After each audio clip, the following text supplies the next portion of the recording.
දැන් අපි මේ අවසන් ක්‍රීමේ තීරණාත්මක හෝරාවට ආ යුතුයි. ඒ සහ ඌ කිව්වා තවදුරටත් මම මද්ද්‍රව්‍ය අලෙවි කරන්නේ නැහැ කියලා. පිටිතිබුවා. ජාලෙන් ඉවත් වුණත් පිටිතබනවා. ඊතරම් භයංකාර බියසුළු තත්වයක් සමාජෙ පත් කරලා තිබෙනවා. මේ පිටව සිතාමත් පැහැදිලි දේශපාලන ආශිර්වාදයක් තිබුණා. රජයේ ඉහළ නිලධාරීන්ගේ සහ ආශිර්වාදයක් තිබුණා.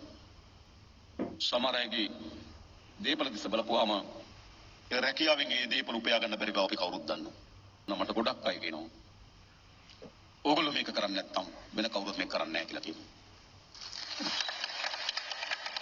සමහර අම්මලා කියනවා පින් සිද්ධ වෙත් පුතේ මේ වැඩේ විතර කරොත් ඇති කියනවා. අපේ පොලිස්පතිතුමා ඇතුළු ආරක්ෂක අපේ මහජන ආරක්ෂක පිළිබඳ අමාත්‍යතුමාට නිලධාරීන්ට මොනතරම් දුරකරමද එමතුම් වෙනවද? මේ පරාද කරන්න නම් පොලිසිය සුද්ධ කළ යුතුයි කියනවා. අත්ත කතාව.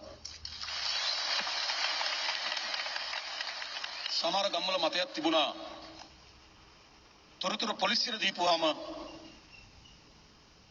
ඒ විගසම තොරතුරු දුන්නාගේ ගෙදර එනවා කියලා.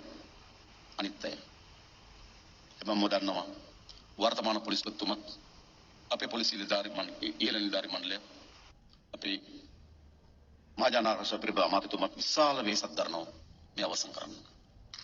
ඒ සමාහිතන පොලිසියේ වැඩිම වැඩ තහනමට ලක්වුණු නේද? යුගය වෙනවා නම් මේ යුගයේ විශාල ප්‍රමාණයක් වැඩ තහනමට ලක් කරලා තියෙනවා.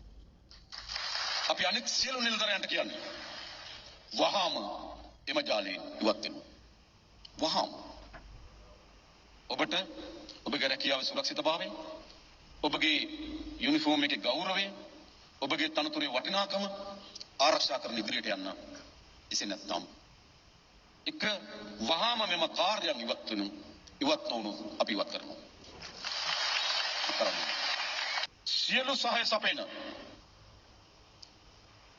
රාජ්‍ය ආයතන නිලධාරීන්ට අපි කියන්නේ වහාම එම ක්‍රියාදාමේ ඉවත් වෙනු. ඊළඟට තිබෙන්නේ මේ මද්ද්‍රව්‍යට ලොල්ලුණු අයට. දෙමව්පිය දන්නෝ, අසල්වැසියන් දන්නෝ. අපි කියන වහාම ඔබ මද්ද්‍රව්‍ය පරිහරණයෙන් ඉවත් වෙන්න. අපි ඔබ බලාගන්න ලෑස්ති. ඒ අපේ දරුවන් තනියම ගත්තොත් ඒ දරුවෙක් කිසිසේත්ම මේට වගකිය යුතු නැහැ. එක ආර්ථික ප්‍රශ්න, අද සතුට පිළිබඳව උන්ගේ තිබෙන නිර්ණායකයන්, ක්‍රීඩාව, සංගීතය, ගීතය, සාහිත්‍ය, රසවින්දනය, ඒ කිසිවක් නැති එකම රසවින්දනය මත්වී සිටීම යැයි ඒට ලොල්ලු සමාජිකය හිතනවා. අද ක්‍රීඩාවක් තිබෙනවා. පොදු මහජනයා සංස්කෘතිකම ලෙස බද්ධ වෙලා නැහැ. ඒ නිසා අපි ඒ තරුණයාට දුෂ්පවරින් වැඩක් නැහැ. අපේ තරුණ පරම්පරාවට අලුත් ක්‍රීඩා සංස්කෘතිය, අලුත් රසවින්දනය පිළිබඳ කලාපයක්, ගීතය, සාහිත්‍ය, පොදුභාවය, සමාජය පිළිබඳ බැඳීම, මේ පිළිබඳ සංඥාවන් අපි ලබා දිය යුතුයි. ඒ ලොල්ලුණු අය පුනරුත්ථාපනය කිරීම අපේ වගකීම. දැනටමත් අපි ස්ථාන කිහිපයක් ස්වේච්ඡාවෙන් පුනරුත්ථාපනය වීම සඳහා මධ්‍යස්ථාන කොට දරලා තිබෙනවා. අපි අමලා තාත්තලට ආරාධනා කරනවා තමන්ගේ දරුවා ගෙනත් බාර දෙන්න. අපි බලාගෙන අර අම්මා කිව්වා වගේ ඒ දරුවා නැවත අපි රන් දෙන්න. නැවත අරන් දෙන්න දරුවෝ අපිට වන්න. මේ අයවැයේකින් අපි විශාල මුදලක් ඒ වෙනුවෙන් වැය කරන්න දැන්ටමත් තීරණය කරලා තිබෙනවා. ඊළඟ විකුණන අය යටත් වෙන්න. ඉතින් අපි නිරන්තරයෙන් මේ පිළිබඳව සාකච්ඡා කරමින් ඒ සඳහා වැටලීම් සූදානම් කරමින් තිබෙනවා. ඒ නිසා කිසියෙකුට සැඟවි පලා යාමට ඉඩක් දෙන්නේ නැහැ. අපේ රට, අපේ දරුවන්, අපේ සමාජය මේ ඉතා කුඩා කල්ලියකට ගොදුරු බවට පත් වෙන්න ඉඩ දෙනවා නම් අපි කවුද? සාමාන්‍ය ගම්වල කියන උන්ට ගියපු රට කියලා.